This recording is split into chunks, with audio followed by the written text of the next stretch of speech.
Hi my dear friends, வணக்கம் and welcome to எனக்கு பிடித்த சமையல். ஃப்ரெண்ட்ஸ், நம்மளுக்கு என்ன பார்க்க போகிறோம் அப்படின்னா, ரொம்ப நாளைக்கு அப்புறம் நம்ம சேனலில் ஒரு சில டிப்ஸ் எல்லாம் இன்றைக்கி உங்கள் கூட ஷேர் பண்ணலான்ட்டு இருக்கேங்க. ஸோ வீடியோ ஃபுல்லாக பார்த்து உங்களுக்கு யூஸ்ஃபுல்லாக இருக்குன்னு நினச்சிங்க அப்படின்னா லைக் ஷேர் பண்ணுங்கள். நம்ம சேனல் ஃபர்ஸ்ட் டைம் வர்றீங்க அப்படின்னா சப்போர்ட் பண்ணுங்கள். இப்போ வாங்க வீடியோக்குள்ளே போகலாம். ஃபர்ஸ்ட் இப்போ என்னென்னு பார்த்துடலாங்க. சாதம் அப்படின்னாவே பாத்திரத்தில் வடித்து சாப்பிட்டா தான் ரொம்ப நல்லதுங்க. ஒரு சில டைம் கொஞ்சம் எமர்ஜென்சியாக இருக்கும், அந்த மாதிரி டைமில் குக்கரில் சாதம் வைப்போம். ஒரு சிலர் பார்த்துட்டிங்க அப்படின்னா ரெகுலராகவே குக்கரில் சமைச்சா தான் பிடிக்கும் இல்லைங்களா? அந்த மாதிரி இருக்கிறவங்களுக்கு இந்த டிப் ரொம்பவே யூஸ்ஃபுல்லாக இருக்குங்க. சாதம் வச்சு விசில் வரும்போது பார்த்துட்டிங்க அப்படின்னா கேஸ் ஸ்டவ், கவுண்டர் டாப் எல்லாமே தண்ணி தெரிச்சு அதை க்ளீன் பண்ணுற மாதிரி இருக்குது இல்லைங்களா? அப்படி க்ளீன் பண்ணாமல் அந்த தண்ணியெல்லாம் தெரிக்காமல் இருக்கணும் அப்படின்னா இந்த மாதிரி ரவுண்டாக எடுத்து ஒன்று மேலே வச்சுட்டிங்க அப்படின்னா அந்த மாதிரி எந்த பிரச்சனையுமே இல்லாமல் இருக்குங்க. நம்ம கேஸ் ஸ்டவ் கூட துடைக்க வேண்டியதில்லை. ஸோ ட்ரை பண்ணி பாருங்கள். இப்போ நெக்ஸ்ட் டிப் என்னென்னு பார்த்துடலாம். இப்போ சாதம் அப்படின்னா தண்ணி வந்து அரிசிக்கு தகுந்த மாதிரி வைப்போம், அதனால ரொம்ப தெரிக்காதுங்க. லைட்டாக தெரிக்கிறக்காக அந்த டிப் நம்ம பார்த்தோம் இல்லைங்களா? இதே சாம்பார் அப்படின்னா பருப்பு கொஞ்சமாக எடுத்தால் கூட தண்ணி அதிகமாக சேர்ப்போம், காய்கறிகள் சேர்ப்போம், அதுக்காக தண்ணி கொஞ்சம் அதிகமாக சேர்ப்போம். ரசம் வைக்கிறக்காக கூட தண்ணி இந்த அளவுக்கு நம்ம சேர்த்துக்கோங்க. நீங்கள் பருப்பு, பச்சை பயிறு, கொள்ளு இதெல்லாமே வேக வைக்கணும் அப்படின்னா தண்ணி எந்த அளவுக்கு வேணால் சேர்த்துக்கலாங்க. அந்த மூடியில் அதிகமாக தண்ணி வெளியில் வராமல் இருக்கணும் அப்படின்னா இந்த டிப் ரொம்பவே யூஸ்ஃபுல்லாக இருக்குங்க. என்னென்ன சேர்க்கணுமோ எல்லாமே நம்ம உள்ளே சேர்த்தாச்சு. இந்த மாதிரி சின்னதாக ஒரு பாத்திரம் எடுத்து உள்ளே வச்சிடலாங்க. வச்சு எப்போ போல் க்ளோஸ் பண்ணி இப்போ பாருங்கள், விசில் வரும்போது அதிகமாக தண்ணி தெறிக்க இல்லைங்களா? அந்த மாதிரி எதுவுமே இருக்காதுங்க. லைட்டாக மட்டும்தான் இருக்கும். அதுவுமே அவ்வளோவா நம்ம க்ளீன் பண்ணுற மாதிரியெல்லாம் இருக்காதுங்க. ஈஸியாக நம்ம ரெடி பண்ணி எடுத்துகிட்டு இல்லைங்களா? இதே நீங்கள் அந்த சின்ன பாத்திரம் வைக்காமல் இருந்தீங்க அப்படின்னா தண்ணி ஃபுல்லாக வெளியில் வந்து ரொம்ப க்ளீன் பண்ணுற மாதிரி இருக்கும். இந்த டிப் பார்த்துட்டிங்க அப்படின்னா ஆல்ரெடி நம்ம சேனலில் ஒரு டைம் நான் போஸ்ட் பண்ணியிருக்கேன். இப்போ நிறைய ஃப்ரெண்ட்ஸ் புதுசாக வந்ததுனால மறுபடியும் ஒரு டைம் நான் ஷேர் பண்ணியிருக்கேன். இப்போ நெக்ஸ்ட்டு தேர்ட் டிப் என்னென்னு பார்த்துடலாங்க. இப்போ வீக்லி ஒன்ஸாவது நம்ம வந்து இந்த மாதிரி பூஜை பாத்திரமெல்லாம் க்ளீன் பண்ணுவேன் இல்லைங்களா? அது வந்து ரொம்ப தேய்ச்சி நீங்கள் க்ளீன் பண்ணுறக்கு டைம் இல்லை கை வலிக்குது அந்த மாதிரி இருக்கிறவங்களுக்கு இந்த டிப் ரொம்பவே யூஸ்ஃபுல்லாக இருக்குங்க. நீங்கள் லைட்டாக தண்ணியில் ஒரு டைம் வாஷ் பண்ணி எடுத்துட்டு நீங்கள் உங்கள் வீட்டில் என்ன பேஸ்ட் யூஸ் பண்ணுறீங்களோ அது வந்து லெமனில் கொஞ்சமாக நீங்கள் இந்த மாதிரி அப்ளை பண்ணிவிட்டு நீங்கள் லைட்டாக தேய்ச்சி எடுத்துட்டிங்க அப்படின்னாவே சூப்பராக நம்ம க்ளீன் பண்ணிக்கலாங்க. புளி, உப்பு இந்த மாதிரி கை வலிக்க நீங்கள் வச்சு தேய்க்காமல் லைட்டாக நீங்கள் இந்த மாதிரி தேய்ச்சி எடுத்துட்டிங்க அப்படின்னாவே சூப்பராக நல்லா பளபளன்னு ரெடி பண்ணி எடுத்துக்கலாங்க. ஸோ இந்த டிப்பில் ட்ரை பண்ணி பாருங்கள். ரொம்ப கரையாக இருந்துச்சு அப்படின்னா லைட்டாக நீங்கள் உப்பு கூட வச்சுக்கலாங்க. இதே மாதிரி மீதி எவ்வளோ பூஜை பாத்திரங்கள் இருக்கோ இந்த மாதிரி ரெடி பண்ணி பாருங்கள். டக்குனு க்ளீன் பண்ணணும் அப்படின்னா இந்த டிப் உங்களுக்கு ரொம்பவே யூஸ்ஃபுல்லாக இருக்குங்க. ஸோ ட்ரை பண்ணி பார்த்துட்டு எப்படி வந்துச்சுன்னு உங்கள் ஃபீட்பேக் மறக்காமல் என் கூட ஷேர் பண்ணுங்கள். இப்போ வாங்க நெக்ஸ்ட் டிப் என்னென்னு பார்த்துடலாம். எப்பவுமே நம்ம மிக்சியில் ஈஸியாக க்ளீன் பண்ணிடுவாங்க. பட் இந்த மாதிரி பேக் சைடில் பார்த்துட்டிங்க அப்படின்னா ரொம்ப அழுக்காக இருக்குது இல்லைங்களா? அது வந்து மந்த்லி ஒன்ஸாவது இந்த டிப்பில் ட்ரை பண்ணி பாருங்கள். சூப்பராக நம்ம க்ளீன் பண்ணி எடுத்துக்கலாம். கொஞ்சமாக பேக்கிங் சோடா, அதாவது சமையல் சோடா கொஞ்சமாக சேர்த்துட்டு லைட்டாக வினிகர் சேர்த்து ஒரு 10 நிமிஷம் அப்படியே விட்டுடலாங்க. உங்கள் வீட்டில் வினிகர் இல்லை அப்படின்னா கொஞ்சமாக எலுமிச்சம்பழ சாறு கூட உள்ளே சேர்த்து ஒரு 10 நிமிஷம் அப்படியே விட்டுட்டு அதுக்கப்புறம் பேஸ்ட் வச்சு நல்லா இந்த மாதிரி தேய்ச்சி எடுத்துட்டிங்க அப்படின்னா சூப்பராக க்ளீன் பண்ணிக்கலாங்க. எப்பவுமே மிக்ஸி உள்ள வெளியில் எல்லாமே நல்லா க்ளீன் பண்ணாலும் இந்த மாதிரி பேக் சைட் பார்த்துட்டிங்க அப்படின்னா ரொம்ப அழுக்காக இருக்குது இல்லைங்களா? இது அடிக்கடி நீங்கள் க்ளீன் பண்ணாட்டி கூட மந்த்லி ஒன்ஸ் இந்த டிப்பில் ட்ரை பண்ணி பாருங்கள். இப்போ தண்ணியில் வாஷ் பண்ணிவிட்டு உங்ககிட்ட காமிக்கிறேன். ஃபஸ்ட்டு பார்த்ததுக்கும் இப்போ பார்க்குறக்கும் உங்களுக்கு நல்லாவே டிஃப்ரென்ஸ் தெரியும்னு நினைக்கிறேன். ஸோ ட்ரை பண்ணி பாருங்கள். இப்போ வாங்க நெக்ஸ்ட் டிப் என்னென்னு பார்த்துடலாம். சிங்க் வந்து எவ்வளோ தான் நம்ம க்ளீன் பண்ணி வச்சாலும் குட்டி குட்டி பூச்சி, கரப்பாம்பூச்சி தொல்லையெல்லாம் இருக்குது இல்லைங்களா? அப்படி இல்லாமல் இருக்க இந்த டிப் உங்களுக்கு ரொம்பவே யூஸ்ஃபுல்லாக இருக்குங்க.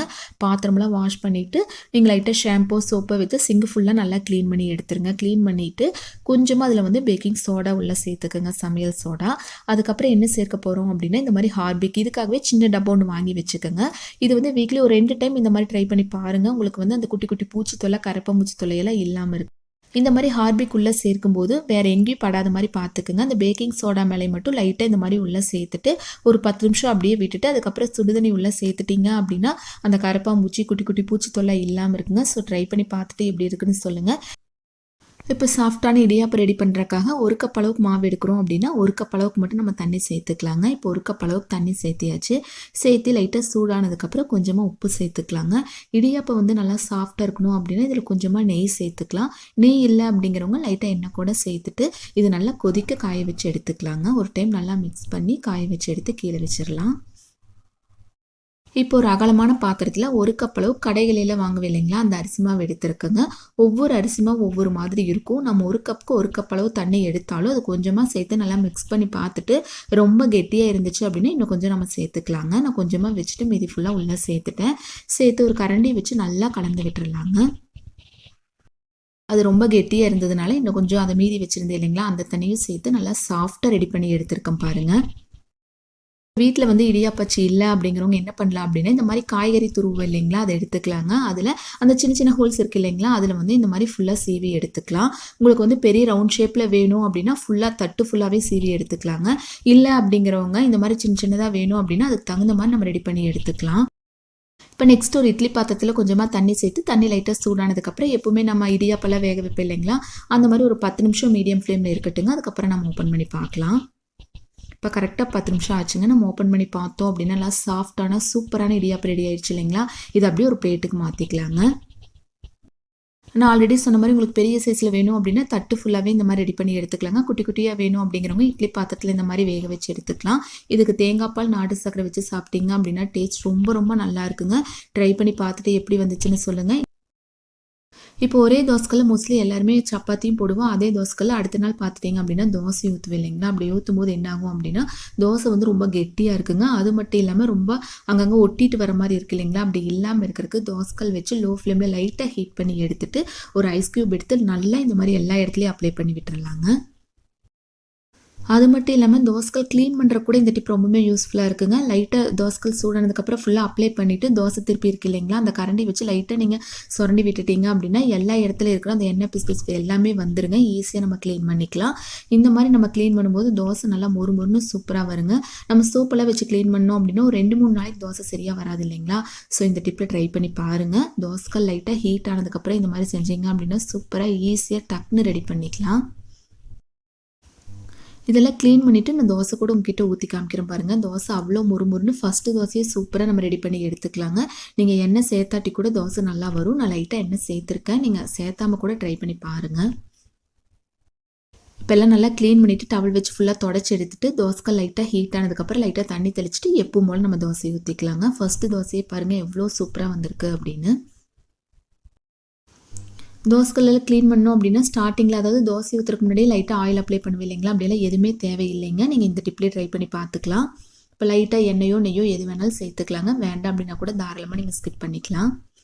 பாருங்கள் தோசை திருப்பறக்கும் எவ்வளோ சூப்பராக வருது இல்லைங்களா? ஸோ இந்த டிப்பில் ட்ரை பண்ணி பாருங்கள். இப்போ லாஸ்ட் டிப் என்ன பார்த்துடலாங்க. கிச்சனில் வந்து குட்டி குட்டி பூச்சி, கிச்சன் சிங்கில் பேட் ஸ்மெல் இருக்குது, இல்லை ஹாலில் வீட்டில் எல்லா இடத்துலையும் கொஞ்சம் கொசு தொல்லையாக இருக்குது அப்படிங்கிறவங்களுக்கு இந்த டிப் ரொம்ப ரொம்ப யூஸ்ஃபுல்லாக இருக்குங்க. அதுக்கு ஸ்டவ் ஆன் பண்ணி லோ ஃப்ளேம் மாற்றிட்டு வீட்டில் யூஸ் பண்ணாத தோசைக்கல் வச்சுருப்போம் இல்லைங்களா?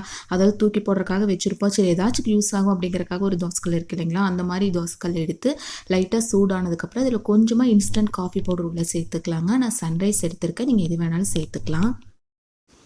இப்போ வந்து நல்லா புகை வரும்போது நம்ம ஸ்டவ்வை ஆஃப் பண்ணிடலாங்க. சின்னதாக ஒரு ஸ்பூன் வச்சு நல்லா கலந்து விட்டு இந்த மாதிரி புகை வருது இல்லைங்களா? இந்த ஸ்டேஜில் ஆஃப் பண்ணிவிட்டு இது அப்படியே வந்து சின்னதாக ஒரு பிளேட்டுக்கு மாற்றிக்கலாம். குட்டி தட்டு இருக்குது இல்லைங்களா? அதுவுமே யூஸ் பண்ணாத மாதிரி இருக்கிற தட்டு எடுத்துக்கலாங்க. பழசாக இருக்குது இல்லைங்களா? அந்த மாதிரி தட்டில் அதை உள்ளே சேர்த்துட்டு 5 பிரியாணி இலை சேர்த்துட்டு சின்னதாக ஒரு கற்பூர துண்டு உள்ளே சேர்த்துக்கலாங்க. குட்டி குட்டி பூச்சி தொல்லை கொசு தொல்லை இருக்குது அப்படிங்கிறவங்க இந்த டிப்பில் ட்ரை பண்ணிவிட்டு நீங்கள் இதை வந்து சிங்க் பக்கத்துலையோ இல்லை கிச்சனில் ஏதோ ஒரு இடத்துலையோ எடுத்து வச்சிட்டிங்க அப்படின்னா கிச்சனும் நல்லா வாசனையாக இருக்கும். அதே சமயம் குட்டி குட்டி பூச்சி தொல்லை கொசு தொல்லை இல்லாமல் இருக்குங்க. உங்கள் வீட்டில் வந்து கிச்சன் மட்டும் நல்லா வாசனையாக இருக்கணும் அப்படின்னா அந்த காஃபி பவுடர் நம்ம போட்டோம் இல்லைங்களா? அதை மட்டும் தோசைக்கல்ல எடுத்து ஒரு இடத்துல வச்சிட்டிங்க அப்படின்னா அந்த வாசனை ரொம்ப நல்லா இருக்குங்க. கொசு தொல்லை குட்டி குட்டி பூச்சி தொல்லை இருக்கிறவங்க இந்த டிப்பெல்லாம் ட்ரை பண்ணி பார்த்துட்டு எப்படி வந்துச்சுன்னு சொல்லுங்கள். இந்த வீடியோ பிடிச்ச லைக் ஷேர் பண்ணுங்கள். நம்ம சேனல் ஃபர்ஸ்ட் டைம் வர்றீங்க அப்படின்னா சப்போர்ட் பண்ணுங்கள். தேங்க்யூ.